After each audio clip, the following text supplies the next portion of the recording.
Olha, eu acho que qualquer mudança, independente se ela é movimentada por tecnologia ou não em um time, ela tem que vir com base no primeiro pilar de liderança, que é a da segurança psicológica, né. Que eu acho que muitas vezes o que falta é ter uma conversa inicial sobre isso. E não precisa ser uma conversa inicial com um plano de ação, com todas as respostas. Não, é para falar assim: "Gente, a gente precisa, fazer aqui o nosso tempo render de uma maneira diferente, já que a IA consegue nos trazer produtividade. Então a gente precisa falar sobre isso, e entender aqui um pouco qual que é a perspectiva que vocês têm sobre isso. Trazer segurança psicológica na veia. E aí entendendo um pouco qual é a percepção de todo mundo, aí sim a liderança fazer um plano para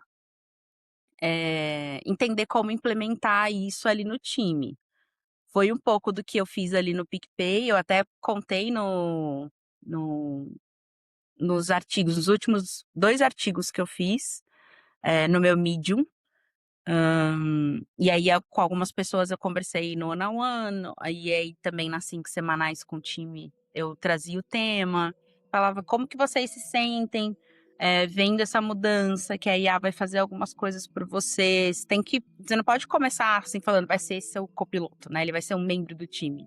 Não, que você tem lido sobre a IA? Como que você percebe ela aqui no ambiente de trabalho? E ir se aproximando até entender essas essas verdades, assim, esses cenários que existem na cabeça do time. E aí, como eu falei, a partir disso, traçar um plano. E aí sim implementar. Na empresa que eu tô hoje já é super, incentivado de uma forma institucional, então eu não preciso iniciar o tema sobre isso.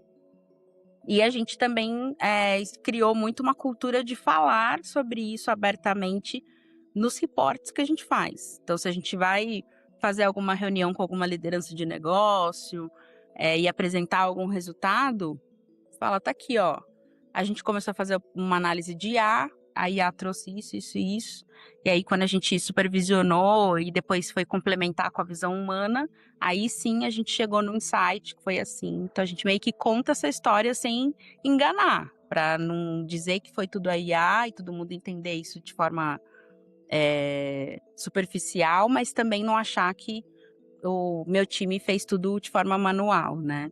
E aí sim contar como que a gente está trabalhando com o tempo que a gente ganhou com essa parte da IA.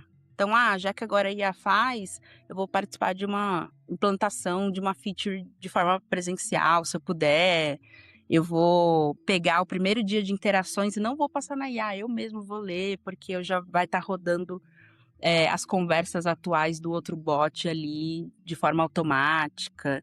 Eu acho que é tentar trazer essa segurança, de novo, para entender em que momento da página no assunto IA cada um do time tá, e ir mostrando, assim, como que essa atuação é colaborativa, acho que essa é a palavra. Se você vai para uma linha, assim, de substituição total, uma hora você vai entender que não é bem assim, só se o seu produto não evoluir, se não tiver assuntos novos, aí pode até que ser que funcione.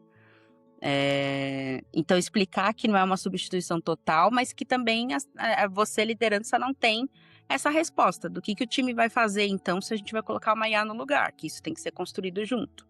E para isso o time tem que estar aberto a falar sobre o tema.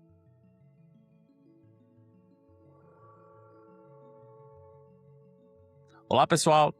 Estamos começando mais um episódio do CXG AI, podcast dedicado a conversas com profissionais da área de design de experiência conversacional e inteligência artificial. Então, se você já conversou com algum skill, com Alexa, um chatbot no site ou até mesmo um bot no WhatsApp, você provavelmente conversou com algum projeto de alguma pessoa que vai estar passando por aqui. Meu nome é Caio Calado, eu trabalho com design conversacional desde 2016. Eu também acompanho a comunidade, o ecossistema aqui na região. E eu tenho muito carinho pelos profissionais e empresas que estão criando modelos de negócio, experiências conversacionais bem interessantes aqui no Brasil e a gente está exportando para outras regiões do mundo também. Hoje a gente vai ter mais um episódio da nossa segunda temporada, que tem como tema central, né, a nova geração das conversas. A gente sabe que a inteligência artificial está entrando, né, em diversas áreas, e essa temporada vai explorar um pouquinho sobre essas mudanças, né. Então, se você trabalha na área, quer saber como é que o nosso craft, né, o nosso trabalho e o nosso mercado estão mudando por conta dessa tecnologia, dessa ferramenta, essa temporada é para você. E por que que esse episódio de hoje é tão importante para quem está ouvindo a gente? O tema central é encarar a inteligência artificial generativa como membro do time. Pode ser a gente que é também, né? Isso que a gente vai destrinchar um pouquinho aqui no nosso papo. O mercado passou nos últimos anos, né, tratando as ferramentas de IA como um acessório opcional ou um simples assistente para tarefas pontuais.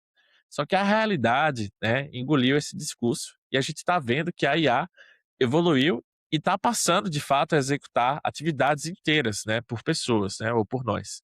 O grande desafio das lideranças agora é entender como dividir a mesa com a máquina, descobrindo o que delegar, né, e como impulsionar o que é puramente humano.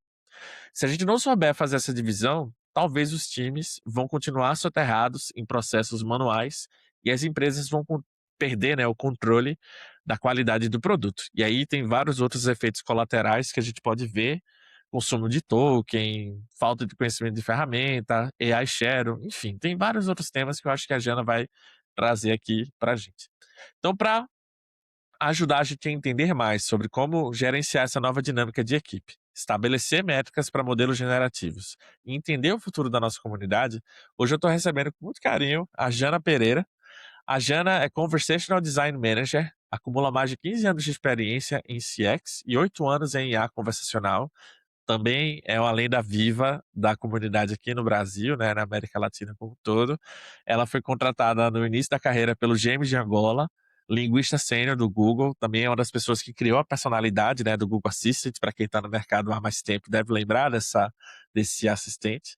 E ela fundou o capítulo brasileiro da comunidade Women in Voice e atuou no Centro de Excelência de Curadoria de IA Generativa no Itaú Unibanco. Então, Jana, prazer enorme, que honra ter você aqui. Mais uma aventura da gente juntos, né? Então, tô muito animado de estar aqui com você. Como é que você tá aí? Como é que você chega pro nosso papo?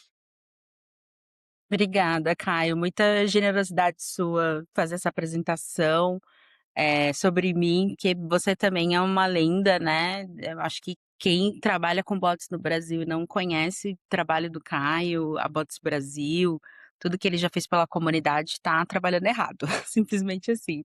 Mas eu chego hoje, assim, muito animada para a conversa e também muito, aberta, assim, a ouvir também, não só falar, porque eu acho que a gente pode ter uma troca muito boa sobre o tema e, ao mesmo tempo, querendo dar a primeira dica para todo mundo de que, assim, o que a gente vai conversar agora pode ser que não fique muito para frente, assim, que é um retrato do que a gente está vivendo no momento e que as coisas estão mudando muito mais rápido do que já mudavam antes.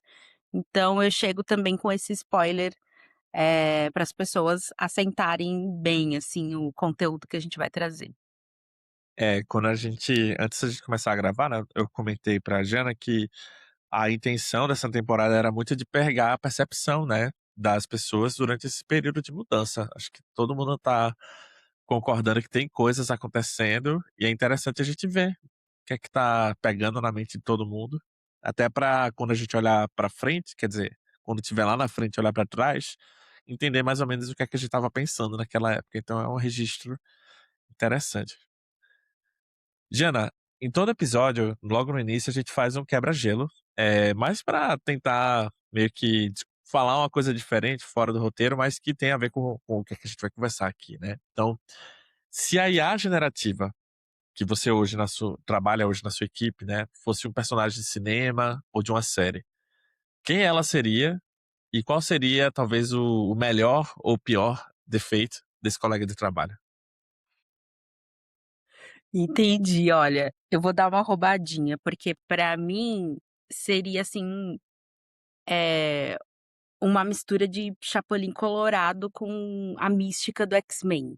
Juro pra você, porque a mística do X-Men é aquela que quer emular as pessoas, né. Então eu vejo muito todas as IAs, independente do modelo, tentando fazer isso, e cada vez mais estão conseguindo com com suas limitações, mas estão. Só que é um chapolim colorado, porque como ainda, ela precisa dessa supervisão, no sentido de até aquela frase de dados que para algumas pessoas, quem conhece sabe, né, que é o garbage in, garbage out. Se você não coloca dados de qualidade, não vai sair também um output de qualidade. Acaba sendo essa parte atrapalhada do Chapolin Colorado, sabe, porque ele tenta ser um herói, mas não é um herói, e a Mística também não quer ser heroína, mas precisa simular as pessoas. Então, eu acho que é uma mistura dos 2, assim, dependendo da situação, às vezes é Chapolin, às vezes é Mística. É um bom personagem, eu achei interessante. Inclusive eu tô pra assistir essa tem o novo X-Men 97, né, que estreou recentemente, tô querendo assistir. Sim, não vi também, preciso ver também. Mas é uma boa escolha de personagem. Bem, dando sequência aqui no nosso papo, eu queria talvez ajudar o pessoal a te conhecer um pouquinho mais. E a gente já se conhece há outros carnavais, né? Mas pra galera ver um pouquinho o seu repertório, entender um pouco o seu contexto, né, de atuação atualmente.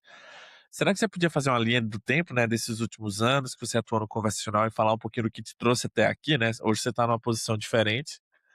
Será que a gente poderia fazer esses marcos? Vamos sim.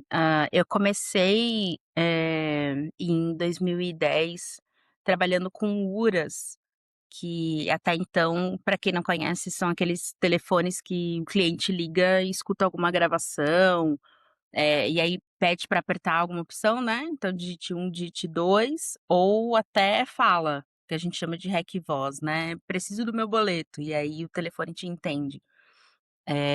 Eu trabalhei lá em 2010, então esse foi meu primeiro trabalho com isso, que foi quando o James me contratou, que você falou, ele estava revolucionando o Brasil junto com outras pessoas da empresa, trazendo essa humanização para as URAs. E aí eu fiquei trabalhando com as URAs durante 8 anos, e ali próximo de 2017, 2018, a gente já estava começando a falar um pouquinho dos assistentes pessoais, então a Alexa, o Google Assistente, e aí eu comecei a me interessar, a evoluir um pouco para trabalhar com esse conversacional que vai mais para o lado do assistente e nem tanto para um canal de atendimento como eu estava antes. E aí fui convidada para participar do processo para trabalhar no Itaú com isso, começar a fazer ali uma skill de Alexa para o banco. E aí em 2019, finalzinho de 2019, fui para lá, e março de 2020 todos temos o mesmo marco na nossa vida, que é a pandemia, né. E aí eu comecei a ir para outros times do banco, eles preferiram evoluir alguns outros canais que ainda não estavam tão no início, e comecei a trabalhar com WhatsApp, fui trabalhar ali com os times criando os guias conversacionais, de como a gente tinha, que manter uma conversa com o cliente, então trabalhei bastante com o WhatsApp. E depois, no finalzinho dessa minha primeira passagem, que é a minha segunda passagem no banco, eu voltei a trabalhar com voz, e aí fui convidada para trabalhar também no PicPay, só que agora bem ambidestra, né, trabalhando com chatbot e também com URA, para implementar a IA generativa lá. E aí aceitei o desafio, fui para o PicPay, fiquei lá 1 ano e meio estruturando o time, todos os processos, PDI, tudo. E aí recebi o convite de voltar, né, novamente, é muito comum isso acontecer lá no banco. E aí eu falei: "Pô, com certeza, voltaria". E aí voltei para o banco, e aí eu comecei a trabalhar com o centro de excelência que você citou no início, porque estava efervescendo IA generativa no banco todo, e a gente precisava de um lugar que conseguisse concentrar a maneira como minimamente todo mundo vai trabalhar, ter o básico, para atuar no sentido mais de métricas, assim, como fazer as avaliações dos outputs textuais da IA generativa, que o nome técnico, para quem conhece, são os evols. E aí eu fiquei bastante nessa atuação, então isso já foi ali para 2023, que eu voltei. E tô até agora. Agora tô me aproximando mais de uma linha de dados conversacionais, né. Então como que a gente trabalha com não só a conversa ela virar um dado, mas como a gente traz outros dados sobre o cliente para participar dessa conversa e também avaliar os outputs textuais novamente. Então tá sendo um desafio novo que tá sendo bem legal. Tem uma frase de um amigo que tinha uma plataforma de dados conversacionais, a Dashbot, que mudou, enfim. Ele falava que o dado conversacional ele é muito mais rico e acionável, né? E realmente ele é, porque ele dá certos atributos, né, que nem sempre uma ferramenta de analytics comum consegue pegar. E como uma conversa existe o fator, né, intenção declarada e muitas das vezes, no caso do Brasil, contextualizada, tem uma oportunidade muito grande, né, de fazer atribuição de dados e, enfim, é bem legal, é um desafio bacana. Você falou um pouquinho dessa questão de começar um pouquinho com as URAs clássicas e depois nesse momento de estruturação, né, no PicPay, e agora estava, né, na área de centro de excelência. Como é que foi acompanhar a evolução do mercado, né, de ponta a ponta? Ainda mais, não sei se você quer elaborar um pouquinho, mas você falou ambidestro, né? Para quem não é da área e acha que é a mesma coisa, não é a mesma coisa. Trabalhar com voz e chat são dinâmicas diferentes. Como é que foi acompanhar essa evolução técnica no mercado de ponta a ponta, assim? Legal a pergunta, porque eu tenho uma trajetória, diferente de algumas pessoas, né. Geralmente quem vem trabalhar com design conversacional veio da tela, e começa com o chatbot. Então eu não comecei na tela e não comecei no chatbot. Então eu já entendia que tinha uma troca importante ali do que a gente chama de turnos conversacionais, quando a gente estava na URA, e também começava a enxergar uma espécie de limitação no início, quando a gente atuava só com o digit 1, digit 2, digit 3, assim, porque nem tudo dá para virar opção, né, você não pode chegar na opção 14 e aí a pessoa não lembra mais do que você falou no digit 2 e perdemos ali o fio da meada, literalmente, da conversa. Então, foi importante ver que a tecnologia começou a evoluir para fazer reconhecimento de voz, tanto do ponto de vista de biometria, mas também da própria fala, ao ponto da como eu falei, né, "Preciso da minha fatura de fevereiro", e a gente tem uma tecnologia para capturar isso e responder ali com áudio, "Ok, entendi que você quer a fatura". Então isso foi bem interessante, eu peguei uma parte disso, e foi até nesse momento que começou a me despertar um pouco mais, assim, de, não só buscar trabalhar com tecnologias mais novas, porque sempre fui muito entusiasta de tecnologias novas, de adotar, de, pegar e experimentar essa tecnologia, ver quais são os pontos fracos, mas também os pontos fortes que ela tem a me fortalecer. Então caí muito de cabeça, assim, de como trabalhar com a Alexa, com o Google Assistente, que era um pouquinho ainda mais avançado. A minha Alexa falando: "Alexa, parar". Eu não coloquei mudo nela. Então, foi bem importante para mim, fazer isso. E eu observava também as evoluções com o chatbot, mas fiquei, de fato, muito focada com voz. Sempre foi, assim, o meu xodó, vamos colocar assim, porque eu acho que não só porque eu aprendi com o James lá no início, mas é porque eu acho que voz tem um poder muito de, fazer deixar mais acessível, sabe, a acessibilidade da voz ela é bem completa na minha visão, porque ela principalmente para o nosso país, né, pensando que a gente precisa de pessoas que consigam fazer com que a tecnologia as entenda e hoje a gente, às vezes, dependendo do projeto, tenta encaixar o contrário, né, como que eu faço para o usuário fazer o que eu estou pedindo aqui na minha interface conversacional. E com a voz não, eu tô aqui falando, e vocês que entendem português e têm um vocabulário vão conseguir compreender o que eu tô trazendo, tô tentando até não trazer palavras técnicas justamente para isso.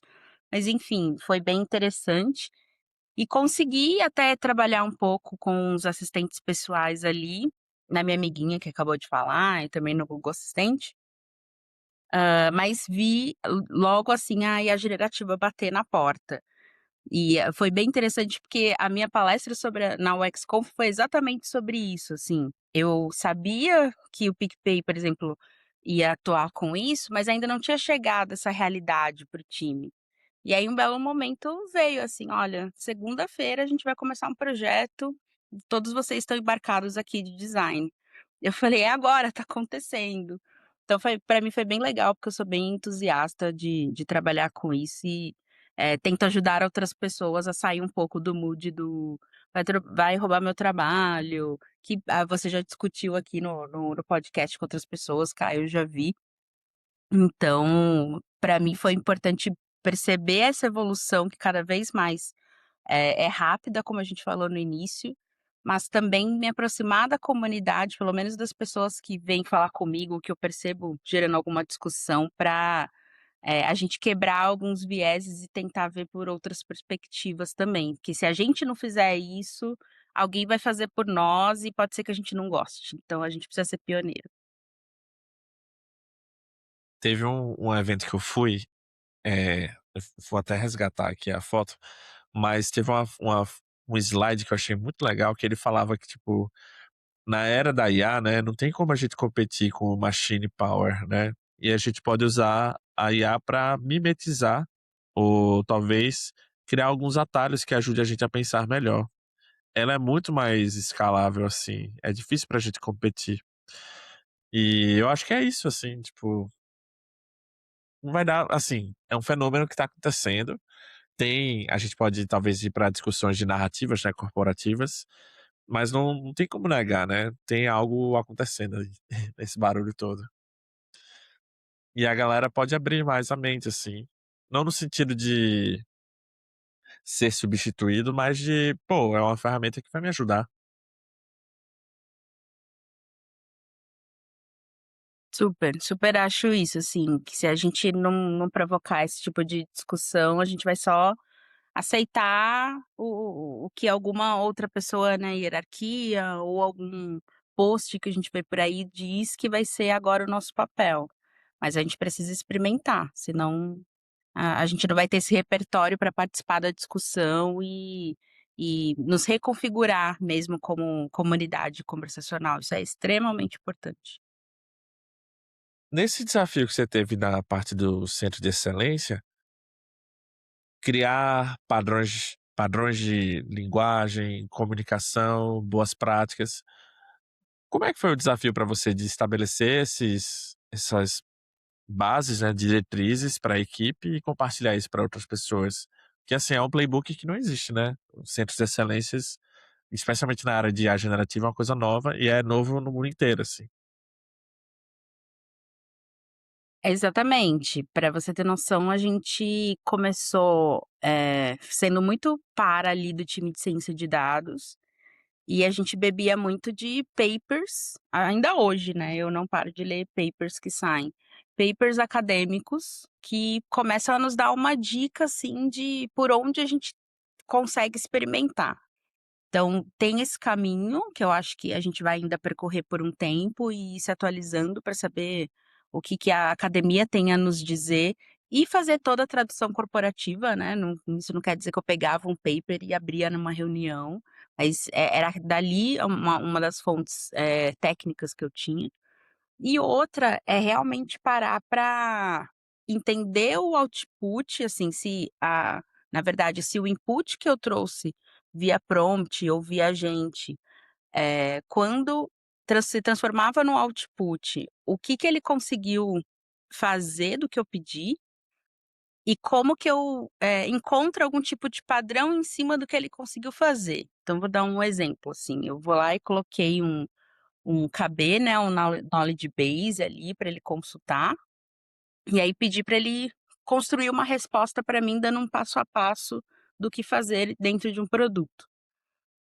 E aí dentro do prompt, da própria recuperação que tem dentro do agente ali, se você está usando uma técnica de RAG, por exemplo, pesquisem para quem não conhece, a gente consegue construir uma estrutura a ponto de falar: "Cara, tem que ter X caracteres, esse conteúdo tem que ser dessa maneira, usa o tom de voz assim. Tem uma série de diretrizes que já vem lá dentro. E aí, quando você vai olhar para a resposta, depois que passa por todo esse tratamento dentro do agente, você começa a fazer um check, né, isso aqui ele fez, isso aqui ele não fez, isso aqui ele fez, isso aqui ele não fez. Mas isso é do ponto de vista técnico, então acho que essa foi a primeira descoberta, assim, entender se o todo toda a configuração que a gente fez se materializou na hora de chegar no que eu vou mandar para algum usuário, que é a resposta. Mas não fica só aí, essa é a camada técnica. Depois a gente tem que ir para uma camada mesmo de compreensão do tipo, é essa a tradução que a empresa quer ter, na hora de conversar com o cliente? São essas palavras? Como que a gente direciona a palavra, que ele tem que escolher e a palavra não é exata? Porque não o 2 clientes diferentes fazendo exatamente a mesma pergunta com as mesmas palavras, vão receber respostas diferentes, mas tem que ser a mesma essência. Então como que a gente encontra um padrão para isso? E aí a gente começou a estabelecer, assim, como que tinha que ser essa formatação da palavra, da resposta, essa estrutura da resposta, assim. Então, tem que ter um bem-vindo se a gente estiver no início da conversa, então ele tem que saber que é o início do turno, se ele vai usar bullet, se não vai, mas nesse contexto aqui onde ele está querendo fazer uma compra, talvez não seja bullets. Olha, a gente teve assim, e não foram, acho que para fechar, não foi, assim, tão simples da maneira como eu estou explicando. O que que a gente teve que fazer? Pegar lá, olhar todas as respostas que a IA criou e falar: "Cara, se eu fosse ou escrever essa resposta ou mandar essa resposta para o usuário, o que que tá faltando? E o que que tá no lugar certo?". E aí, a partir dali, a gente criar esses, checklists de análise, assim, e falar: "Bom, então a primeira coisa que eu vou me deparar com um conteúdo que não foi um ser humano que escreveu, é saber se está correto. Então eu preciso ter critérios para definir o que que vai ser corretude e analisar essa resposta". Outra coisa é: falei tudo que eu precisava falar? Pelo menos nesse momento da conversa, com essa resposta? Então a gente também tem que ter critério de completude. E isso foi olhando para o texto, assim, a gente não falou: "Ah, descobrimos num paper", não, a gente teve que olhar lá e falar: "Ó, é importante a gente analisar e reportar uma métrica de corretude e de completude". Então, é um pouco experimento, como eu falei, de olhar humano, mas também fontes ali um pouco mais, testadas e que a gente consegue entender nos papers como tem que ser. Pode parecer sutil, né, mas é o que você falou um pouquinho, especialmente em relação à sua experiência com a Ura, né. Numa conversa tem as trocas de turnos, né, as pessoas vão falando, uma vai acrescentando, mas se você traz tudo de uma vez só, a pessoa se perde. E aí o desafio é como é que encontra essa balança certa, né, para que a informação que seja entregue seja coerente, mas também não mate a pessoa de tanta informação ali entregue naquele ponto da conversa. Foi desafiador. Demais, porque aí a gente pode até trazer alguns tipos de padrão do Moore, por exemplo, que é outra referência bacana, não sei se vocês conhecem, mas o Moore é o Robert Moore, né, ele é um dos grandes nomes ali que trabalhou na IBM, tem um livro de fundamentos de UX conversacional bem legal, e a gente pode partir dessa literatura do tipo: "Tá, pergunta aberta, vai ser de um jeito. Pergunta fechada, ou seja, um sim ou não, vai ser de outro". A gente pode, mas a IA não, ela tem a generativa, né, tem um momento dela de falar: "Aqui é minha liberdade criativa". Então, como que você, faz, essa análise do que foi o que ela colocou lá? E isso sempre retroalimentando o agente, o prompt do sistema, os guarda-reios, tudo que você for colocar na configuração. Então é bem artesanal, mas depois que você delimita ali como que vai ser a métrica, como que vai ser a estrutura da resposta, é mandar bala e ser feliz. É, eu imagino que criar esse ecossistema, né, exige uma maturidade. O time é um dream team praticamente, porque tem muitos colegas e amigos que eu conheço, né, que estão aí no time. O pessoal manda bem de serviço. E tem uns papers e artigos bem interessantes. Não sei se o Gabriel vai ouvir a gente, mas o Gabriel também manda bem. Eh, e isso mostra que, né, esse esforço de vocês, ele vem pautado com estudos, com paper, com o que tem na academia, né, e aplicando isso no negócio. Olhando isso para o nosso mercado aqui no Brasil, você acha que as empresas já entenderam que a IA generativa, além, né, de embedar esses estudos, né, ele também exige novos papéis? Ou a galera acha que só dar o acesso ao ChatGPT, né, o problema tá resolvido, né? Porque tem a questão do saber como fazer e também tem a questão das ferramentas, né? A IA generativa não é apenas o ChatGPT. Então, como é que você lê, assim, vê outras empresas, o que a galera tá comentando? Olha, a gente até eu abri um grupo de estudos quinzenal, agora a gente tá até pensando em mudar para mensal, mas a gente até conversou sobre esse tópico, assim, de como as empresas andam enxergando. E me parece, assim, pelo menos para agora, que o movimento tá um pouco mais consciente, no sentido de que, cara, tá bom, a gente precisa controlar e avaliar o que ela faz, porque ela pode fazer tudo, mas não faz tudo de forma automática e mágica e bem, e vai ser incrível, é só colocar na tomada. Acho que chegou, sim, nessa maturidade das empresas entenderem, mas a contrapartida que eu tô vendo é que, então, as pessoas que trabalham com isso precisam saber e atuar de ponta a ponta.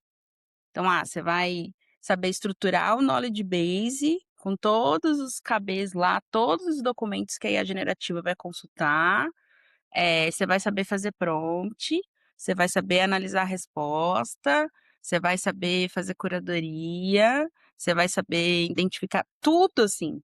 Meio que virou o conversacional generalista, no caso, para fazer um contraponto com o X também generalista.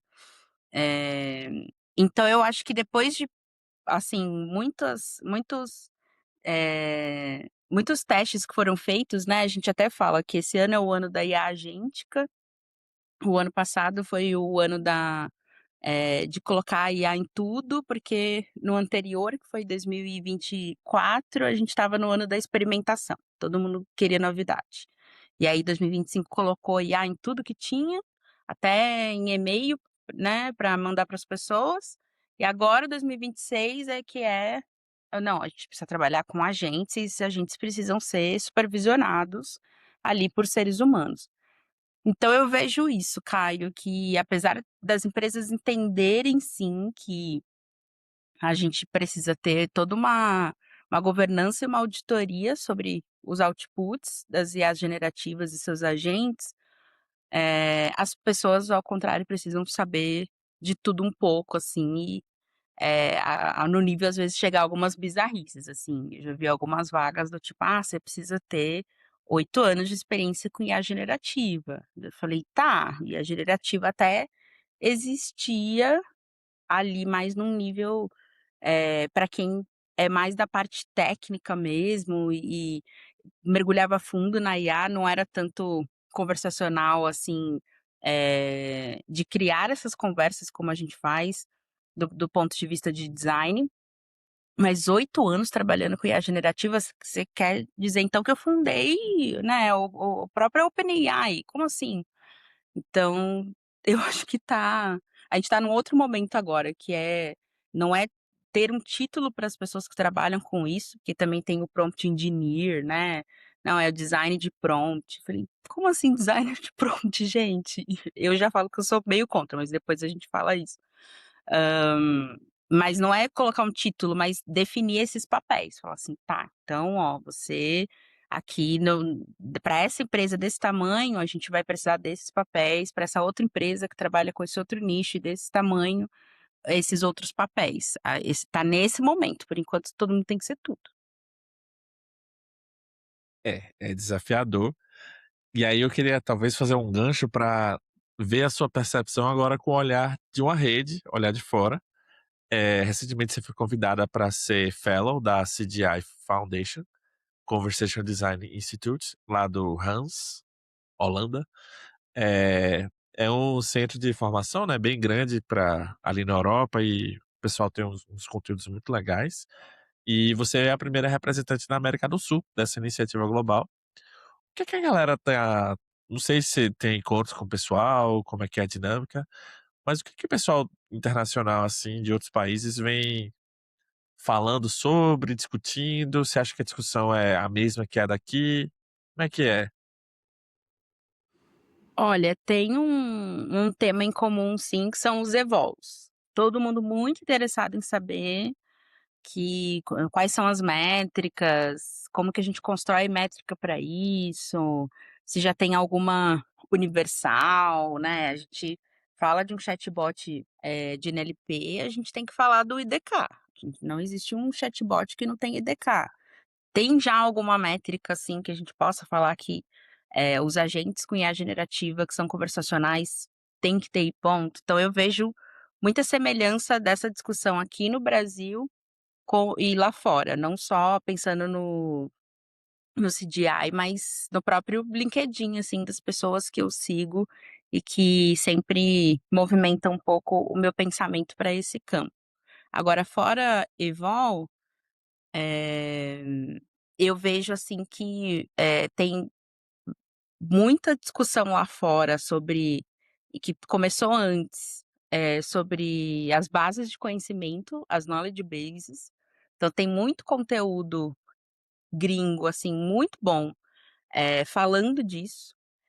E aqui no Brasil a gente fez o contrário, eu acho que a gente começou a falar mais sobre o agente mesmo, e como que fica essa conversa, eu vou misturar IA generativa com NLP, já pensando no delivery mesmo, no output, e lá fora não, eles falaram: "Cara, como que tá a minha base de conhecimento?", já que, eu tenho que pensar no garbage in, garbage out dos dados, né. Então, agora que eu venho vendo, assim, tanto posições como discussões sobre base de conhecimento, do tipo: "Meu, coloquei meus PDFs lá, linkei com os meus sites, tudo que eu queria da empresa, foi horrível, ele não respondeu nada certo, pensei que ia responder, era só ele saber". Não é bem assim, você precisa ter toda uma estruturação desse conteúdo. Então acho que essa é uma grande diferença, assim. E aí ali com o CGI a gente falava bastante sobre, os eventos que eles, fazem, como o Boundaries, por exemplo, e aí eles convidam a gente para ir lá e falar. Nem sempre a minha agenda dá certo, né, porque apesar de ser o próximo vai ser em Barcelona, por exemplo, nem sempre consigo separar aqui da minha vida profissional e ir. Então o intuito de juntar esses fellows foi, para a gente compartilhar nesses eventos que eles fazem e também tentar fazer algum grupo de estudo muito proativamente, assim, da nossa parte para discutir esses pontos. Então, pegando o gancho aí com essas discussões, essas trocas com a galera, o trabalho da gente está mudando, né, a nossa prática também está sendo diferente, especialmente por conta dessa questão da IA, né, e o entregável de ontem talvez não encaixe muito bem com o modelo que a gente está trabalhando hoje, e está mudando muita coisa de tempos em tempos. Teve um episódio aqui que eu comentei, e aí eu tô muito reflexivo sobre isso, que é certificações, né. O Claudinho agora tem a sua certificação que vale 6 meses. Então as coisas estão mudando muito rápido, né. E aí, você que tem uma base muito forte em roteiro, voz, né, essa parte de construção para canais mais clássicos, né, da voz, a URA, por assim dizer. Como é que você vê a mudança do craft do designer, né, que mudou agora da talvez esse trabalho de pensar em todos esses artefatos, agora para pensar mais na estrutura que essa conversa vai acontecer, ou como ela pode interagir, né, com o modelo de IA. E aí também eu queria fazer uma cena pro seu momento agora, né, que você está indo para a parte mais de dados conversacionais, né. O que a galera pode olhar para essa nova estrutura que você está olhando agora? Legal, acho que o craft sempre foi importante para quem trabalha com experiência, né, com design, né, porque o tema fica quente, assim como outros temas em UX, né, esquente, esfria, esquente, esfria. E eu vejo, assim, que chegou o momento de quem não domina, começar a dominar, e quem esqueceu que trabalha com isso lembrar, de associar o craft com a arquitetura da informação. Digo muito isso porque, como você falou, agora é o momento da estrutura, né. E se a gente tem uma intenção com essa arquitetura da informação que a gente está estabelecendo, e a gente coloca essa intenção dentro de um prompt, ou de alguma outra maneira dentro ali do seu agente, fica muito mais fácil depois para você conseguir avaliar isso, no próprio texto em si, que a IA generativa, trouxe, mas também no que a gente está chamando aqui de dado conversacional. Que basicamente, assim, quando eu falo que eu trato dados conversacionais, é de entender qual foi a forma que a IA lidou com todos os tipos de dados que eu disponibilizei para ela ali durante a conversa. Então, dependendo da pergunta que eu vou receber do usuário, pode ser que eu acione uma API para poder buscar algum dado ou fazer alguma transação. Mas não é por isso que eu não vou também, paralelamente, acionar algum dado, da minha base de conhecimento. E fazer esses 2 trabalharem juntos, para isso se tornar a conversa, por enquanto em uma resposta, mas que encadeada depois em turnos vire conversa.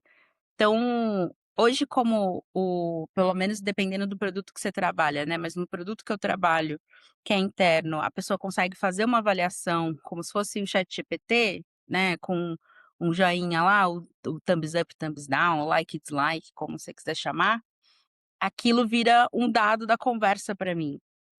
E aí eu consigo analisar do ponto de vista técnico, então, cara, toda a arquitetura da informação que eu pedi para ele fazer, quando ele fosse gerar a resposta, ele gerou. Eu consigo avaliar do ponto de vista de conteúdo, falar assim: "Tá completo, tá correto". Todos os atributos ali que eu defini, e também do ponto de vista do usuário com essa avaliação, falar assim: "E ele ainda me deu like, e ele ainda engajou na conversa e agradeceu, e pediu para reformular, porque tem alguns usuários do meu produto que é assim, ele pergunta, aí o meu agente responde e ele fala: "Ah, reformula agora porque eu tenho essa intenção assim, assim", e aí ele reformula, ele não faz outra pergunta.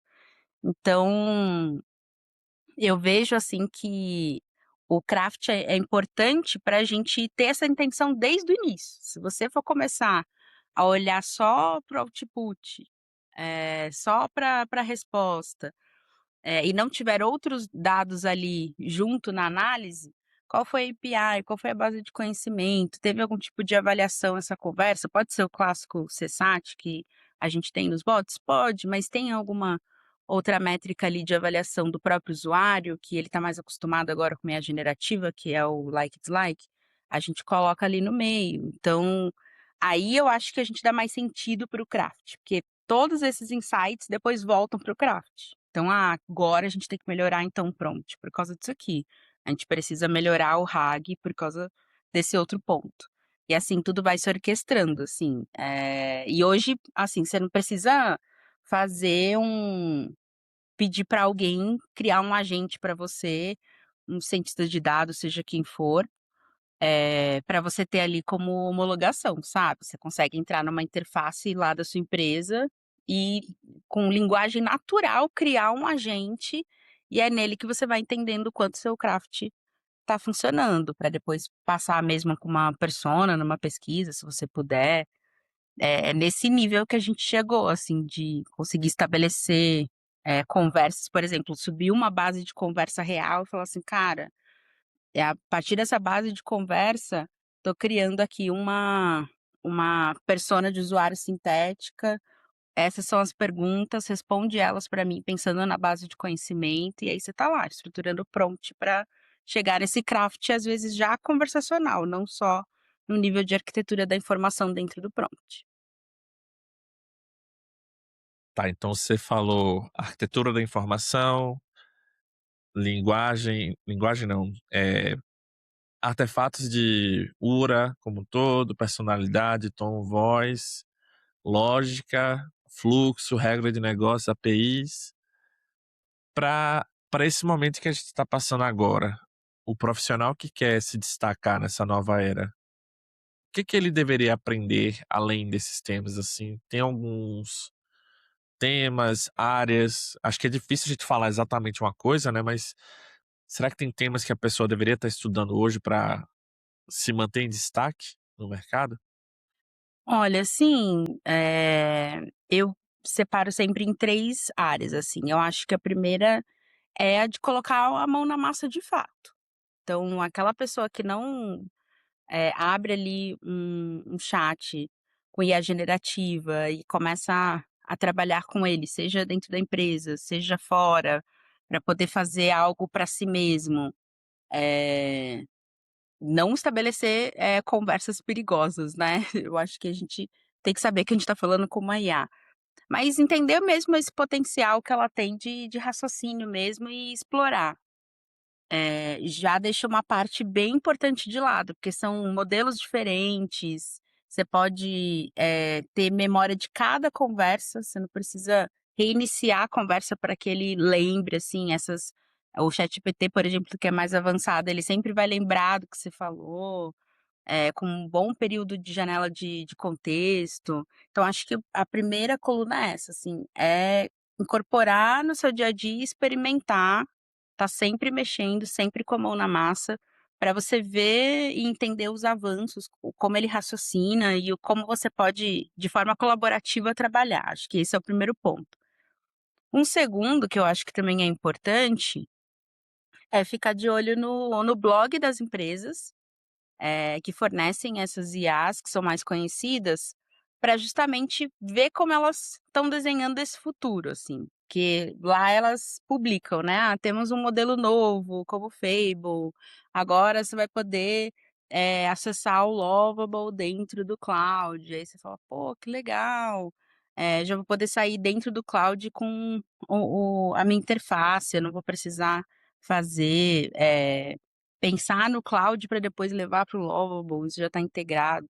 Então saber, essa dança técnica que essas empresas estão criando, e já colocar a mão na massa para experimentar, também eu acho que é outro ponto muito importante de se fazer. Eh, Tudo sempre num limite também de FOMO, né, não é para você listar todos e: "Ai meu Deus, então agora é 4 horas da minha semana". Não, é você entender qual é o seu timing, mas não deixar para depois, assim, porque por mais que vá mudar, você precisa entender que avanço está acontecendo. E um terceiro para mim que é fundamental, que às vezes a gente não fala muito, mas que para quem é meio raiz de design sempre pensa assim, né, que é sair um pouco do conhecimento de design específico. Então eu falei de arquitetura da informação? Falei. Acho que é importante, retomar? Então retoma. Mas ter outros, conhecimentos sobre o ser humano para você compor, a forma como você trabalha e lida com uma IA. Então, começar a ler mais sobre neurociência, começar a ler mais, sobre como a conversa funciona, independente de se ela está sendo desenhada numa interface ou não.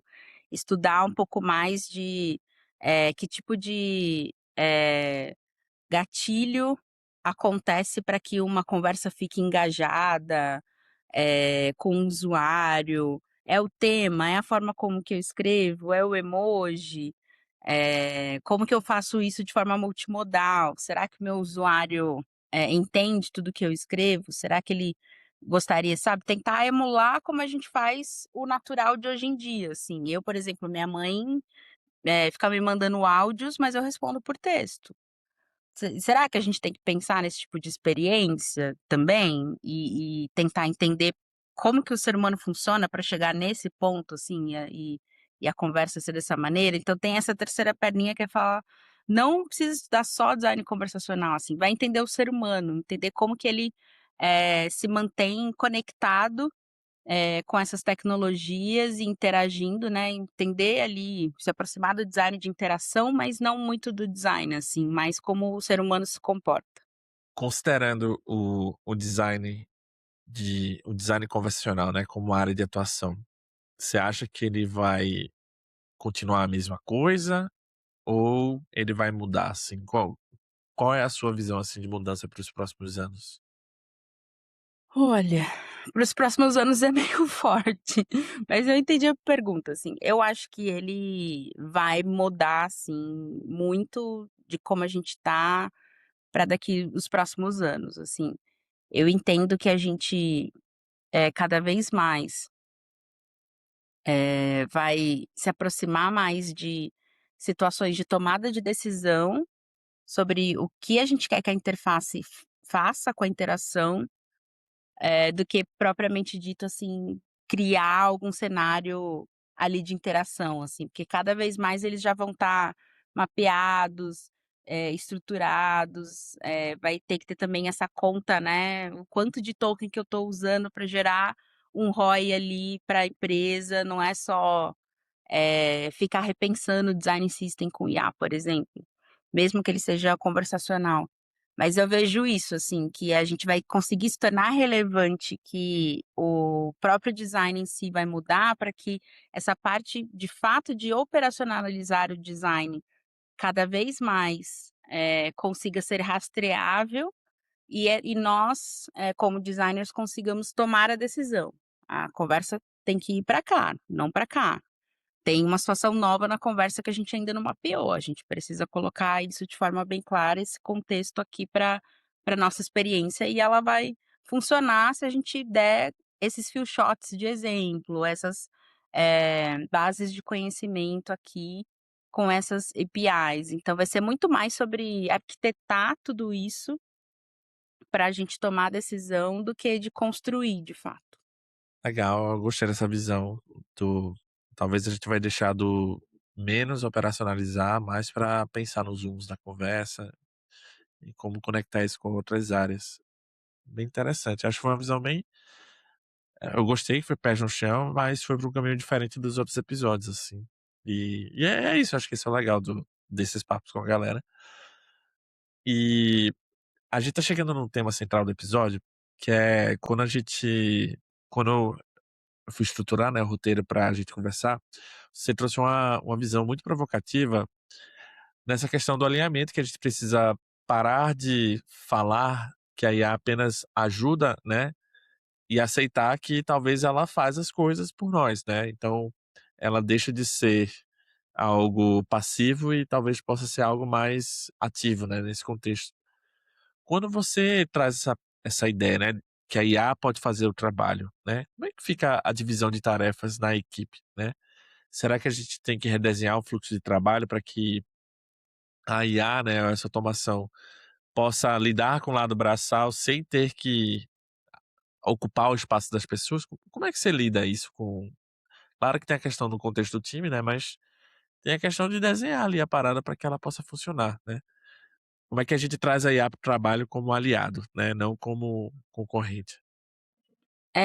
Eu passei por 2 fases, 2 marcos bem grandes, né. Acho que o primeiro é trabalhar com times que entendam que eles não fariam mais o texto final que vai para o usuário numa conversa.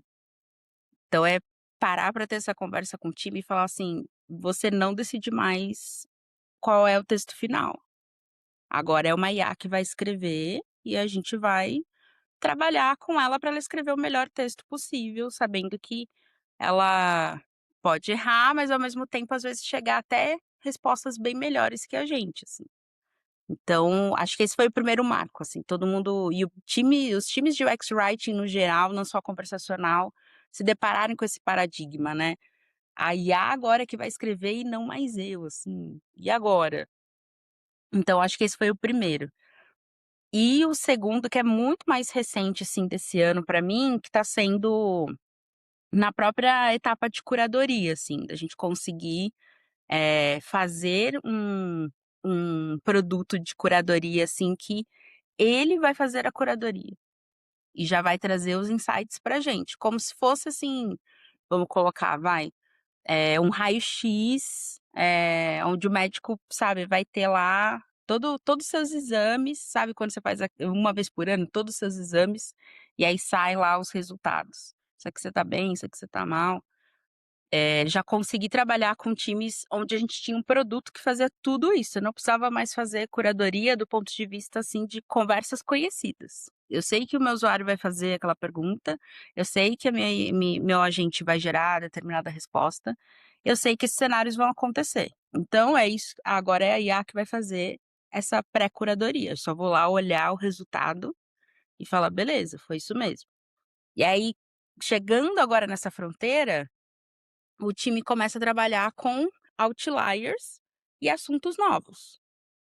Então, tem uma situação clássica que, tem um produto que se chama, laranjinha, e aí a gente viu que a IA estava entendendo outra coisa que não era o nome do produto.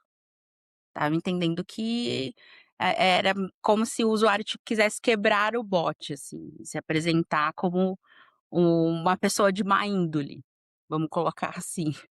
E aí a gente teve que fazer curadoria humana nisso, falar assim: "Não, cara, laranjinha é um produto, não tem nada a ver com alguém querendo quebrar o bot". E aí o time entrou e a gente contou zero com a IA, foi totalmente: "Vamos pegar as amostras", o clássico, pega a base, lê as conversas, entende qual é o padrão, o que que ela tá entendendo aqui, e aí depois reunir todo esse conhecimento para retroalimentar o nosso produto de curadoria, falar: "Ó, agora você vai entender laranjinha de outro jeito, mas outras coisas, cara, eu preciso da minha fatura". O próprio produto já faz, o próprio produto já cura e traz isso aqui para o time. "Ó, gente, teve X conversas sobre esse tema e X conversas foram resolutivas, essas outras não. Aqui eu tomei em dúvida, talvez eu não tenha curado bem". Então, essa é a segunda fronteira, e eu acho que estabelecer os papéis, esse é o pulo do gato para mim, assim, colocar o time para trabalhar com esses cenários que são novos, produto novo, ficar muito de olho no vocabulário, porque isso é comum aí a ficar confundindo, não entender, principalmente quando é sobre produto, né, se a gente está falando de temas conhecidos na internet e tudo, a gente tem um senso comum sobre o significado deles, mas quando é o produto da empresa, é só a empresa que tem aquele conhecimento sobre o produto. E é aí que às vezes que a IA erra. Então, trabalhar com esses conceitos, as campanhas novas, sazonais, isso vai ser muito papel do humano ainda, porque é sempre um cenário novo. E esses outliers, que a gente percebe, assim, que a IA tentou, mas viajou total. Esse cenário que você trouxe é bem legal, porque tem a parte do voltar à raiz, né, e fazer analisar o log das conversas, o que é que a galera tá falando. Até o exemplo que você trouxe peculiar, né, laranjinha, laranja, no contexto de banco pode ser interpretado de outra forma, né. Mas ao mesmo tempo tem um cenário onde a IA, né, já tem ali tá ajudando a fazer parte do texto, já tem as tarefas que estão praticamente toda pronta por conta do uso da IA. Mas aí como é que você, como líder, né, consegue incentivar a galera a continuar aprendendo essas coisas raízes, né? Porque, de um lado pode parecer que, eu não preciso fazer mais porque a IA já faz pra mim, mas por outro lado, pô, é justamente aí que você precisa saber o que fazer, né? Então, tem as habilidades que são, acho que você trouxe a dica, né, da galera continuar aprendendo sobre o comportamento humano e também a parte de análise de dados, né? Nem sempre a IA vai cobrir tudo e mesmo que ela faça boa parte do trabalho, você também tem que estar pronto para as outras partes que a IA não vai cobrir, né. Como é que você continua incentivando a galera a continuar aprendendo, mesmo no contexto onde a IA vai estar ajudando a fazer partes das tarefas? É muito voltar, assim, para o log da conversa, como você falou. Acho que esse é o primeiro ponto, porque, como a gente tem bem demarcado o que que foi pergunta humana e o que que foi resposta da IA, eu estimulo muito a eles verem, assim, tipo, lê a conversa, pega a conversa para ler, para a gente entender se foi a IA que tendenciou a conversa para onde terminou ou não, se ela deu esse espaço para o usuário conduzir ou até se foi metade metade. Então, ler conversas ainda é muito rico para perceber como anda essa simbiose ali entre uma IA generativa, mesmo que seja num agente conversacional, e um humano.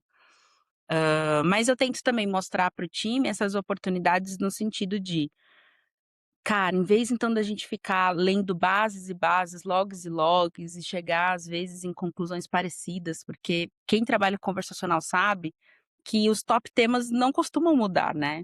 Então dependendo da empresa que você tá lá, todo dia 5 vai ser sobre fatura e todo dia não sei o quê. Sei lá, toda vez na Copa vai ter alguma, então assim, não muda. Então, isso que não muda, que já é repetitivo, que é até um traço clássico, né, de que a gente já enxerga potencial para IA, tem uma IA que faz para você agora, você só precisa ir lá e dar uma olhada e validar. Então eu tento mostrar esse caminho para o time e falar: "Olha, a gente vai levar o resultado dela de forma supervisionada, então tá aqui, essas são as métricas que a gente pegou no produto, tudo, mas descobrir coisas novas é ainda mais interessante. Trabalhar com esses outliers, a gente ser proprietário desses assuntos novos, dos produtos novos. E aí eu tento, fazer, dependendo se a pessoa, assim, for nova, assim, trazer um experimento e mostrar para ela, assim: "Cara, joga lá na IA o produto novo, joga a conversa para você ver o que que ela vai trazer para você". E aí quando traz o resultado e não é satisfatório, fala: "Putz, ela não sabe". Eu falei: "Ela não sabe porque você ainda não falou para ela o que tem que fazer". Então eu tento mostrar, é dessa maneira que ela vai, trazer uma visibilidade para o trabalho dela, não só de como ela está, trazendo esse contexto pra IA, mas de como também ela consegue ainda trabalhar, seja com curadoria ou com design conversacional, mas para aquilo que está quente para a empresa, para aquilo que é importante agora e que vale a gente se debruçar, porque só um ser humano vai saber como olhar para aquilo. Eu já tive a experiência de fazer log não, já fazer documentação de bot sem documentação a partir dos logs. E você pode fazer analisando a conversa das pessoas, né, mas você pode conversar com o bot, aí você vai meio que montando a árvore, assim, né. Claro que hoje, com IA generativa, a documentação tá um pouquinho diferente, mas se você entender os temas, etcétera, você consegue meio que montar ali um fluxo, né. Pô, até esse ponto ele vai estar ali no roteador, depois ele vai para os bots específicos. Aí talvez a as respostas ou o que é que acontece a partir dali depende da base de conhecimento, mas essa habilidade a galera, não sei, esses dias lá na empresa que eu estava, a galera estava discutindo sobre descontinuar uma ferramenta de documentação, porque não fazia mais sentido, porque a gente estava gastando muito dinheiro para ter essa ferramenta, e hoje a gente tinha IA que já tomava conta de tudo. Aí eu fico pensando assim, se a gente não documenta as coisas ou discute em cima, não sei,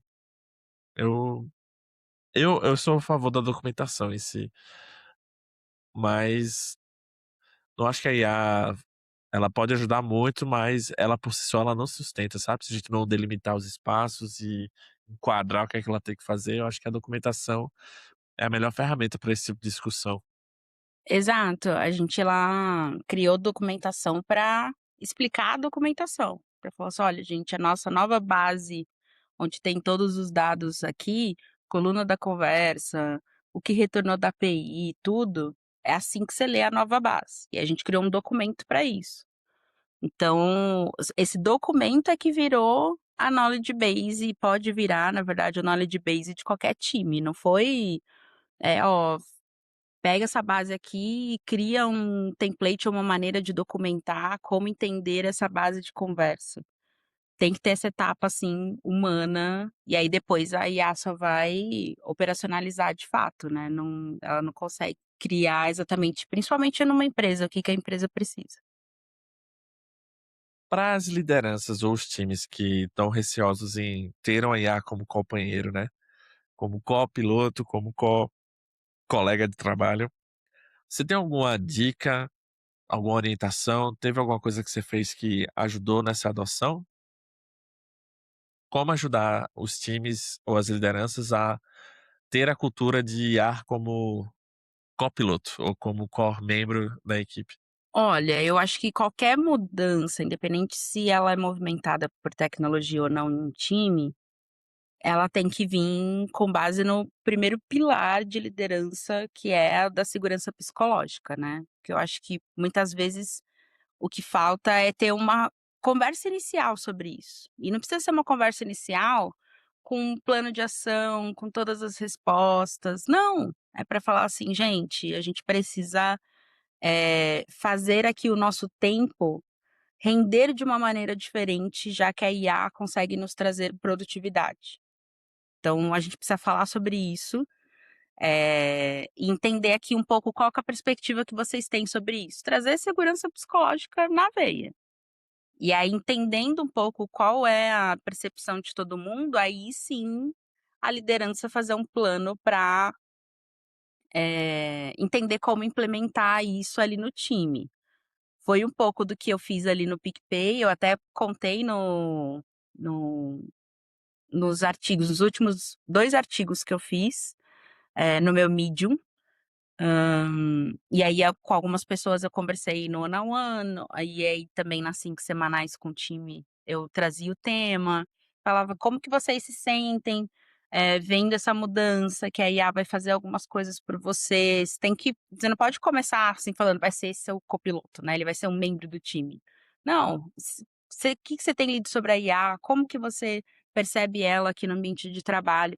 E ir se aproximando até entender essas verdades, assim, esses cenários que existem na cabeça do time. E aí, como eu falei, a partir disso, traçar um plano. E aí sim implementar.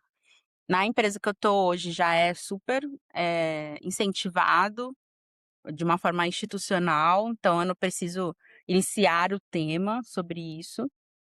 E a gente também, criou muito uma cultura de falar sobre isso abertamente nos reportes que a gente faz. Então, se a gente vai fazer alguma reunião com alguma liderança de negócio, e apresentar algum resultado, fala: "Tá aqui, ó, a gente começou a fazer uma análise de IA, a IA trouxe isso, isso e isso, e aí quando a gente supervisionou e depois foi complementar com a visão humana, aí sim a gente chegou no insight que foi assim". Então a gente meio que conta essa história sem enganar, para não dizer que foi tudo a IA e todo mundo entender isso de forma, superficial, mas também não achar que o meu time fez tudo de forma manual, né. E aí sim contar como que a gente está trabalhando com o tempo que a gente ganhou com essa parte da IA. Então, já que agora a IA faz, eu vou participar de uma implantação de uma feature de forma presencial, se eu puder. Eu vou pegar o primeiro dia de interações e não vou passar na IA, eu mesmo vou ler, porque eu já vai estar rodando, as conversas atuais do outro bot ali de forma automática. Eu acho que é tentar trazer essa segurança, de novo, para entender em que momento da página no assunto IA cada um do time tá, e ir mostrando, assim, como que essa atuação é colaborativa, acho que essa é a palavra. Se você vai para uma linha, assim, de substituição total, uma hora você vai entender que não é bem assim, só se o seu produto não evoluir, se não tiver assuntos novos, aí pode até que ser que funcione. Então explicar que não é uma substituição total, mas que também você liderança não tem essa resposta do que o time vai fazer então se a gente vai colocar uma IA no lugar, que isso tem que ser construído junto. E para isso o time tem que estar aberto a falar sobre o tema. Boa resposta, bem eloquente. Eu acho que esse é o caminho, né. Tem alguns cenários que está sendo uma imposição praticamente, né, e eu acho que essa co-construção, né, junto com as partes interessadas é o melhor caminho. Mudando um pouquinho de assunto, indo para a parte de comunidade, saindo um pouquinho de produto, você é uma figura histórica, lendária, aqui para o movimento de voz, ajudou ali a movimentar o vui Design BR, fundou o Women in Voice Brasil. Tem eu aqui um pouquinho no lado do Bots Brasil, né, mas, tem aquele ditado, né, quando tudo era mato, e a gente viu essa comunidade nascer e crescer, né. Olhando para o momento agora, atual, né, como é que você enxerga que o design conversacional, né, mais tradicional, tá ajudando nessa parte de experiência de IA, né? Como é que você lê a nossa comunidade? Será que a galera tá engajada ou tem mais pessoas? Eu acho que não sei como é que é a sua leitura do momento agora.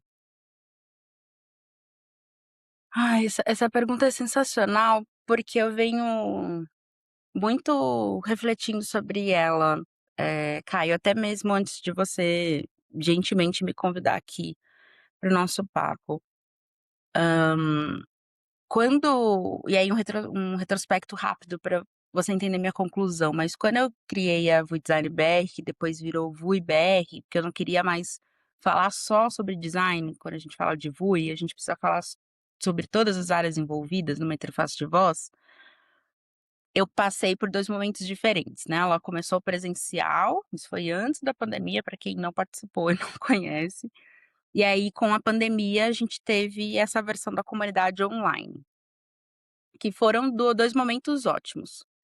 E aí depois com a Women in Voice, que foi um período mais, internacional, foi totalmente online, já que a proposta dela era, né, ser uma célula aqui brasileira representando um movimento que começou lá fora.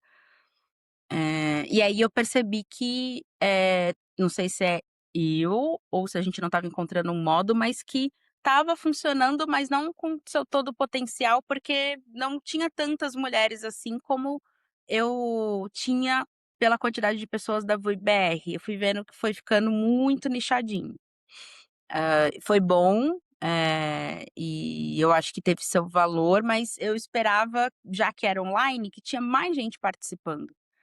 Então acho que essa é a minha primeira visão, assim, eu vejo que no online, se não for algo super estruturado, assim, com, pessoas que realmente as pessoas querem conversar, se dedicar um tempo, de fato, para aquilo fazer acontecer, não acontece, assim, pelo menos eu não estou tendo essa experiência. Eu criei um grupo no ano passado de estudos, da relação da IA com o design conversacional e a própria curadoria de, bots. E aí eu fui vendo o mesmo fenômeno, assim, muitas pessoas participaram, ao primeiro encontro teve 60 pessoas. E agora a gente tem encontros quinzenais onde 9, às vezes 6 pessoas aparecem. Então eu, assim, faço aqui meia culpa, talvez seja alguma questão de que eu não esteja entendendo a nova dinâmica de comunidades mais, online, assim, mais líquidas, vamos colocar assim, porque eu acho que esse é o nome correto. Eh, mas eu vejo, assim, que as pessoas querem conversar sobre esses temas, querem, a demanda ainda existe, por isso que as comunidades são importantes e eu gosto muito, participo daquelas que eu consigo participar, mas eu particularmente falando aqui por mim mesmo, não encontrei ainda um modelo de para conseguir reunir todo mundo, ou pelo menos uma boa parte das pessoas. São muito grupos pequenos e nichados que realmente se comprometem, se encontram e falam. As conversas são ricas, existe uma troca super legítima e responsável, como uma boa comunidade tem que ser, com as pessoas se respeitando, mas a gente perde em diversidade de não ter todo mundo participando, assim, e esse momento é fundamental. Quando eu criei a VBR, eu criei muito falando: "Cara, não é só eu que trabalho com interface de voz aqui na empresa, eu posso ter aprendido com o James, que é uma referência, mas tem outras empresas que eu sei que são concorrentes e nem sendo concorrentes, que também fazem isso. Como que essas pessoas fazem lá? Eu queria pelo menos saber como é, no nível que eu puder, porque às vezes também tem informação que você não pode compartilhar". E isso aconteceu na VBR, a gente conseguiu chegar nisso. E nesse momento não, assim, as pessoas não vêm tanto para compartilhar o que elas estão fazendo, vêm mais com dúvidas. "Ah, eu preciso criar uma métrica, preciso resolver a base de conhecimento, preciso", e aí às vezes tem 2 pessoas só para perguntar, não tem uma gama de 30 pessoas para a gente ter maneiras diferentes, ela fala: "Putz, dessa maneira eu acho que vai encaixar". Então é um pouco do que eu estou enxergando de cenário, Caio. Eu acho que, eu ando refletindo muito para tentar encontrar uma maneira, de conseguir, aglomerar, assim, mais pessoas no bom sentido da palavra para a gente discutir mais. Isso tá ficando em Eu grupos acho pequenos, eu acho. eu tem um livro do Byung-Chul Han, eu tinha dificuldade de expressar um pouco esse sentimento. Eu concordo 100% com o que você falou. E às vezes eu tô até pensando em como escrever isso. As comunidades hoje que estão mais quentes são as comunidades que têm investimentos. E geralmente são atreladas a ou a um produto ou a alguma narrativa. Essas comunidades mais autênticas, elas às vezes não conseguem competir com essas outras porque elas não têm tanto investimento. E às vezes chega a ser desleal, assim. Eu não sei se você segue um Instagram, chama Subway Takes. É um cara que ele pergunta pra uma pessoa qual é o seu ângulo, e aí a pessoa traz uma opinião um pouco conflitante, e aí o apresentador ou concorda ou discorda. E aí, recentemente teve um que eu achei muito peculiar, que era contando sobre cinema. E o cara falou assim: "Eu acho injusto que o cinema hoje em dia só seja promovido quando é filmes de 50, 70, US$ 150 milhões para ser produzidos". Ele fala: "Dá pra gente fazer muita coisa com US$ 1 milhão. E muitas das vezes, o sistema estabelece um padrão, né, que para esses menores existir é desleal, assim, não tem como". E não sei, eu compartilho um pouco dessa dor que você tem, você comentou, de encontrar as pessoas interessadas, etcétera, e ao mesmo tempo eu vejo outras comunidades surgindo, né, e aí às vezes é meio que clube de assinatura, por assim dizer. Até com o Bots Brasil, né, teve 2024, 2023, 2024, a gente fez alguns eventos para cobrir, né, os custos que a gente tinha para fazer os encontros, mas eu também tive que colocar um aporte, assim, pessoal. Não tô reclamando nem nada, eu imagino que você também não, né, não é esse o ponto. É só que o ambiente, né, não tá tão propício para esses grupos mais autênticos, eu diria, né, que querem discutir, talvez menos promocional, mais tete a tete, assim. E a gente precisa que esses espaços existam, né, para que as pessoas possam trocar ideias. Senão a gente fica refém da narrativa corporativa, e é o que o Byung-Chul Han, ele fala no livro dele, não sei se você já leu, chama A Crise da Narração. E em alguns contextos a gente tá refém, assim, né, até no próprio contexto da IA, né, a gente tá refém de estar ali na ferramenta mais quente, de estar próximo à empresa que tá mais falando do assunto, e nem sempre os assuntos que a gente quer falar é o que a empresa tá querendo tratar ali naquele momento. Enfim. É, tem um pouco disso mesmo, mas ao mesmo tempo, assim, pegando um pouco daquele ponto que eu falei do comportamento humano, me parece também que depois da pandemia, assim, a interação assíncrona Ainda não é voltou. Mas e quanto mais as pessoas puderem ser no assíncrono, melhor. E eu acho que as comunidades, como você chamou, né, mais autênticas, são comunidades em essência, não tem nenhum interesse por trás, é só uma questão de troca mesmo. Ela precisa ser uma troca que nem a gente tá fazendo aqui, síncrona. Já pensou a nossa conversa por WhatsApp? Não ia ter a mesma riqueza, ao meu ver, apesar de também ser rica de uma outra maneira. E eu acho que as pessoas não estão muito afim, sabe? Não só pelo que aconteceu ali na pandemia, mas também porque eu acho que a vida mudou muito, elas têm outras coisas para fazer agora, que às vezes competem, infelizmente, com esse tempo que elas podem dedicar. Então, o fato das pessoas não quererem mais tanta troca síncrona, ser muito mais assíncrona, eu acho que também é um motivador para evitar ter esses grupos. ah, mas acho que é o momento também, o fator geracional acho que influencia, a retenção da informação, né, a gente tá perdendo a capacidade de reter informação, e tem também os ritos, né, os grupos ou a forma como essas comunidades se reúnem. Eu não tenho resposta, pelo contrário, eu tenho algumas coisas que eu queria fazer, eu ainda não fiz. Talvez o pequeno que eu tô fazendo é esse espaço aqui, de convidar algumas pessoas para trocar ideia. Mas, é isso, eu acho que a gente precisa voltar. Eu tô ensaiando voltar, assim, mas várias outras coisas precisam acontecer. Não sei se você já leu esse livro, mas eu convidaria você a ler, assim, acho que você iria gostar. E uma outra coisa que eu ia comentar, que me veio na cabeça, que você falou, o grupo de estudos, né, eu ia até perguntar dele. A questão da internet, né, é curiosa porque ela dá acesso, mas nem sempre ela conecta. E é muito peculiar isso, porque tem um livro que eu comprei, eu tô fazendo uma pós de design institucional, E aí tem um livro que eu comprei para estudar, eu comecei a folhear ele, mas eu não li ele todo, mas chama Educação Sem Distância. E é muito peculiar, porque a educação à distância, ela é uma modalidade diferente, né. E como é que a gente cria conexão ou retém a atenção da pessoa, mesmo à distância, né. É por isso que o livro tenho que ler ele para poder afirmar com mais propriedade, mas acho que essa é a ideia, né, educação sem distância, porque embora esteja à distância, a distância não precisa ser percebida, né, ela pode ser contornada de outras formas. O remoto dá acesso, mas nem sempre conecta, né. Nossa, muito bom. Fiquei com vontade de ler inclusive esse, não só o outro que você citou. Muito bom. É, esse eu tenho que ler ainda. Fazendo essa pós de design instrucional, para quem não conhece, é um design de aprendizagem, né, aprender a aprender e aprender a ensinar. E isso é bem peculiar, tem umas leituras muito interessantes, eu tô achando, tô gostando.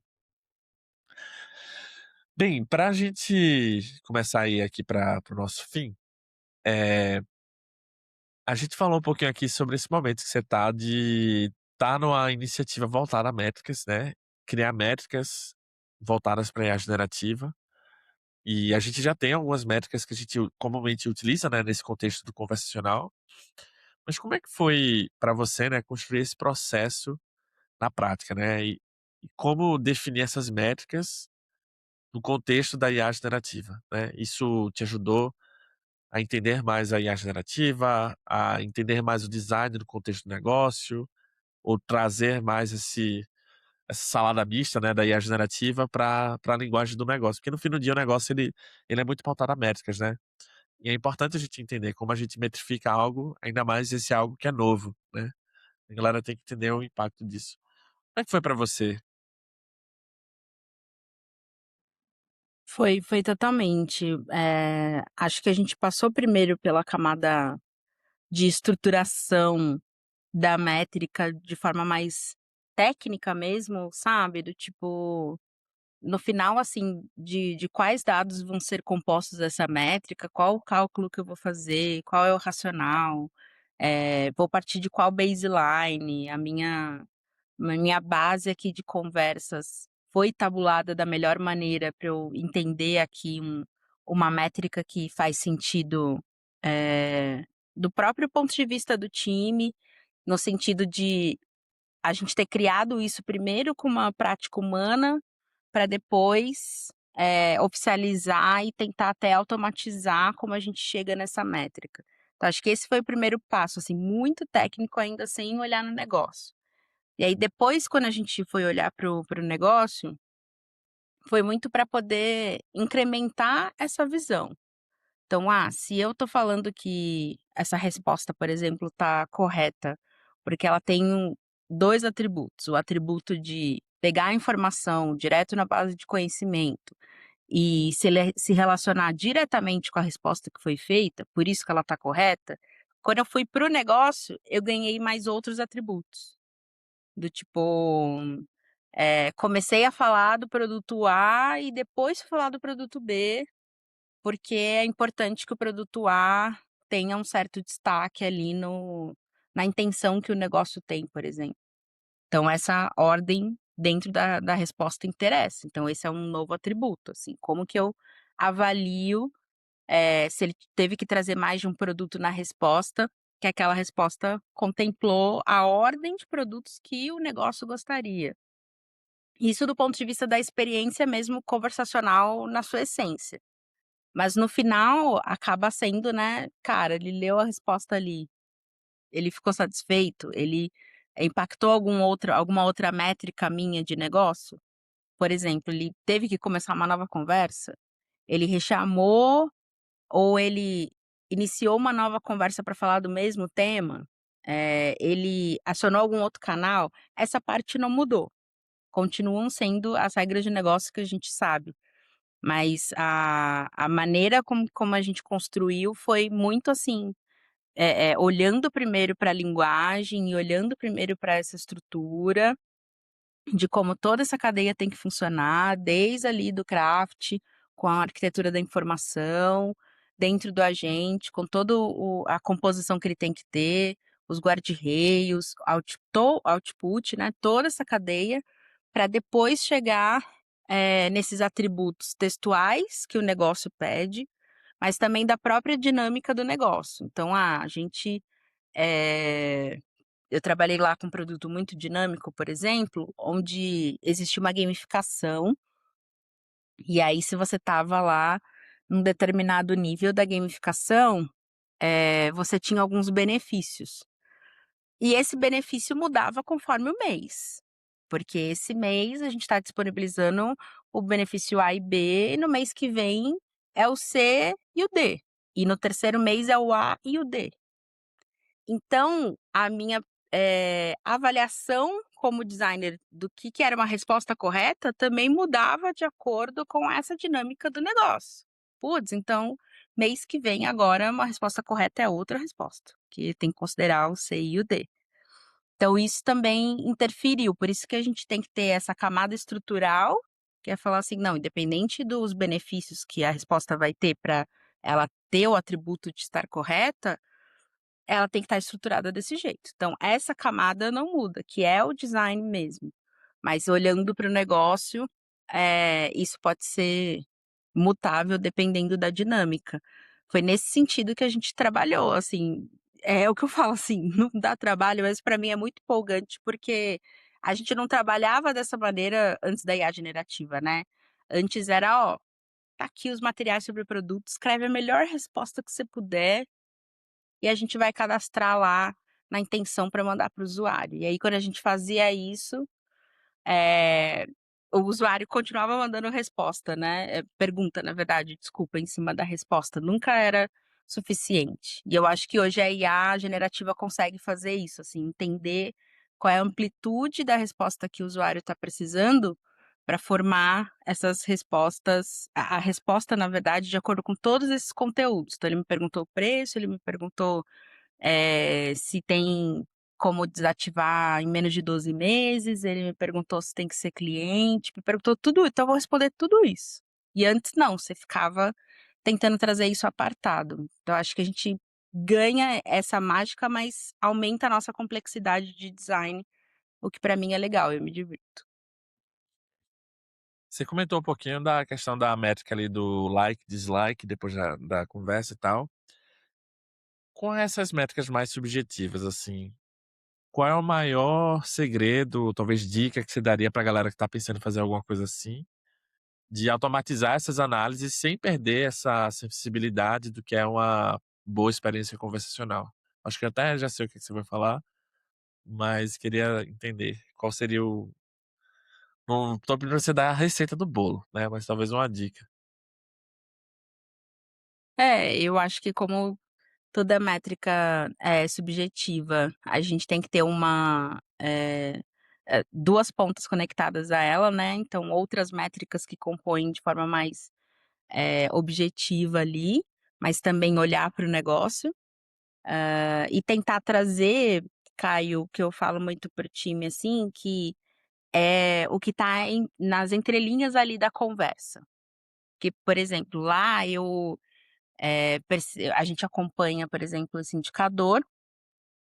E aí surgiu lá uma hipótese no time, fala: "Cara, então será que quanto mais a gente recebe lá os likes nas respostas, a gente nem precisa curar, porque a resposta tá boa? A gente já pode assumir que ela tá correta, já tá completa, ele deu o like".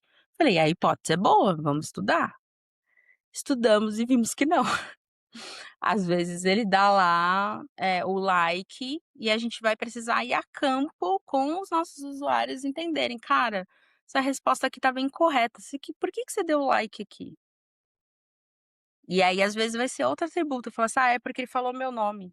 Falei: é porque falou o nome. Então aqui é por isso que ele dá o like então, não é porque a resposta foi a ideal".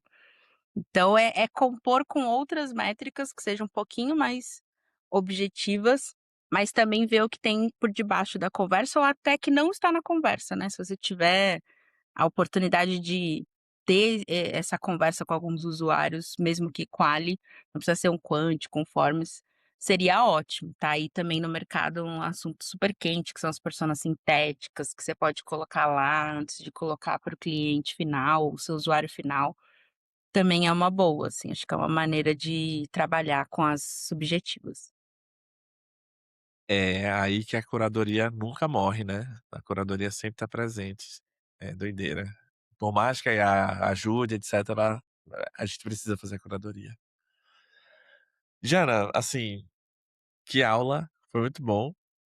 Não parece, mas a gente conversou aqui 1h30 quase. Talvez 1h20, porque pra quem ficou com a gente até aqui, né, eu tive que pausar alguns momentos, porque chegou umas encomendas aqui. Mas, assim, muito obrigado por sempre topar fazer parte dessas aventuras. É um privilégio, né, poder trocar essas ideias, assim, de vez em quando com você. E, pô, a gente já tá aí há um tempão, as comunidades e o mercado tá mudando, né. E obrigado por trazer essas visões, trazer essas perspectivas, participar da comunidade, falar dela, né, e ajudar a galera a ingressar nesse mercado que eu acho que só tende a crescer, assim. Então, muito obrigado mesmo. Pra caso alguém queira continuar aprendendo com você, te encontrar, tem algum melhor local pra te mandar um oi, te seguir? Qual seria o melhor ponto de contato? Boa, pode me procurar direto no LinkedIn.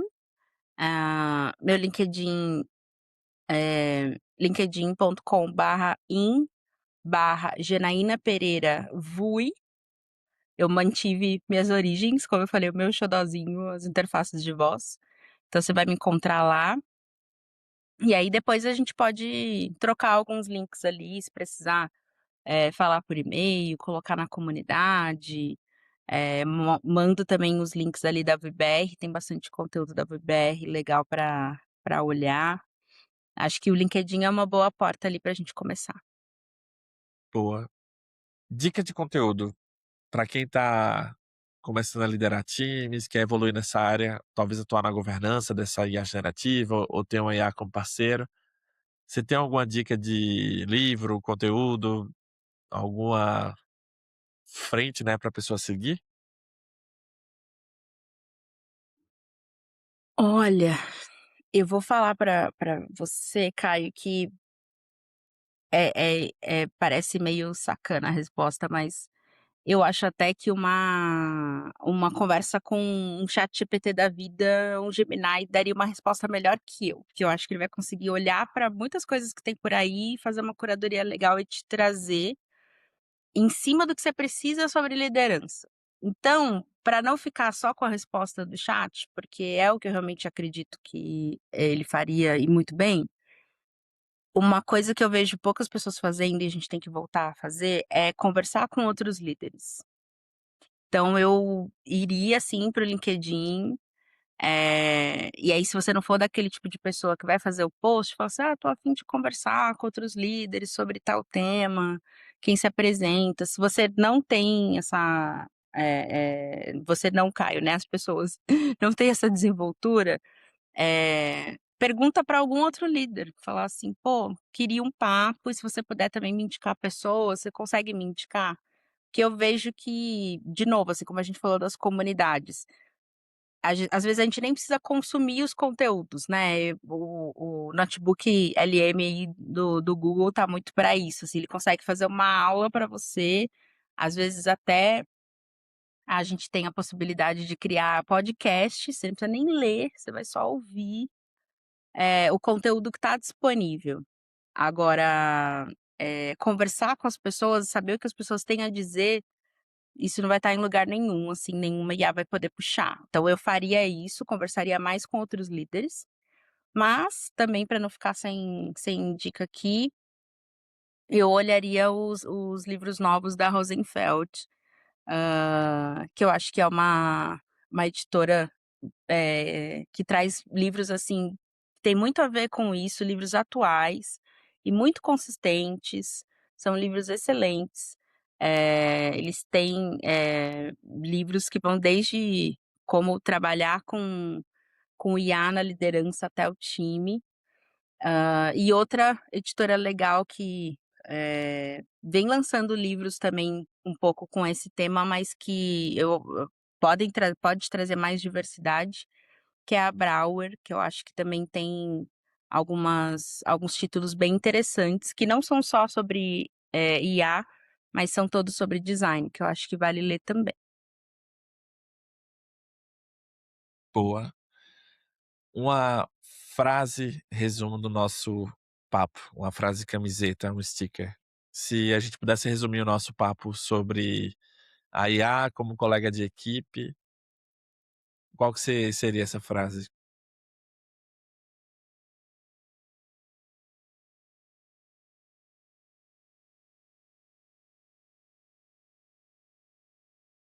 Acho que seria, acho que poderia ser: "Eu quero ter 1 milhão de amigos", tipo o Roberto Carlos, porque eu acho que e se a gente tivesse, assim, várias IAs fazendo um monte de coisa pra gente, tudo que for repetitivo, tudo aquilo que, como a gente falou aqui no papo, sempre vai aparecer, elas seriam meus amigos agênticos, eh, e eu poderia pensar em outras coisas, né, outras maneiras de liderar e o time outras maneiras de pensar e atuar com design. Então talvez, a IA tenha que nos conquistar mais, por isso que ela teria que ter, mais de 1 milhão de amigos aí. Eu tô pensando como é que eu vou fazer os stickers das frases camisetas, mas vai ser bem legal. Bem, Jana, muito obrigado, de novo, assim, obrigado pela participação. Gente, vocês que chegaram até aqui, sigam a Jana, mandem um oi. Eh, eu queria agradecer não apenas a participação hoje, mas a parceria dos últimos anos. Não sei se você tem alguma mensagem final para deixar pra galera, mas estamos chegando ao fim do nosso episódio. Ah, eu ficaria muito tempo aqui falando, assim, além de gostar de conversar com você, acho que o tema rende, né, então, obrigada também, Caio, pelo convite e também pela parceria desses anos todos, a gente já fez coisas muito boas e vai continuar fazendo, isso é bem legal. E queria também agradecer aqui a audiência, não é todo mundo que vai, separar esse tempo para ouvir, eu acho que isso também está picotado, as pessoas perdem o foco e a atenção, naquilo que elas se dedicam, então se você chegou até aqui, muito obrigada mesmo por dedicar o seu tempo para nos ouvir, e acho que a mensagem é você, como eu falei antes, assim, não, se ver muito pensando assim: "Eu preciso aprender de tudo, eu preciso fazer o último curso. Ai, porque eu vou fazer o curso do cloud e daqui 6 meses eu vou ter que fazer de novo e já começar a sofrer por causa disso". É assim que a gente tá, mas não é por isso que você tem que fazer tudo. Acho que você precisa, a gente até falou sobre isso no nosso grupo de estudos lá. Acho que você pode dividir isso em 2 maneiras diferentes, assim, o que que você precisa fazer pensando na sua atuação hoje na empresa, caso você esteja prestando serviço ou contratado ali, e focar naquilo. "Cara, tô vendo que eu tô patinando muito em engenharia de prompt, então eu vou aprender, porque é o meu dia a dia". E essa segunda parte ir mais nessa linha de explorar com outras pessoas, acho que é uma mensagem final, assim, uma dica para ninguém morrer, achar que tem que saber tudo sobre tudo, porque não tem mesmo, você tem que ser bem estratégico nesse momento. É, gente, quando a maré sobe, sobe pra todo mundo, então aprender junto é o melhor caminho, assim. Gente, é isso. Muito obrigado por hoje. Obrigado por terem ficado até aqui. Se você ainda não segue o canal ou o projeto, segue aí, deixa um like para conhecer ou fazer com que esse conteúdo possa chegar em outras pessoas. Inclusive, se você quiser mandar esse episódio para outra pessoa, só copiar o link e enviar para a pessoa. Vai ajudar a gente a chegar em outros lugares.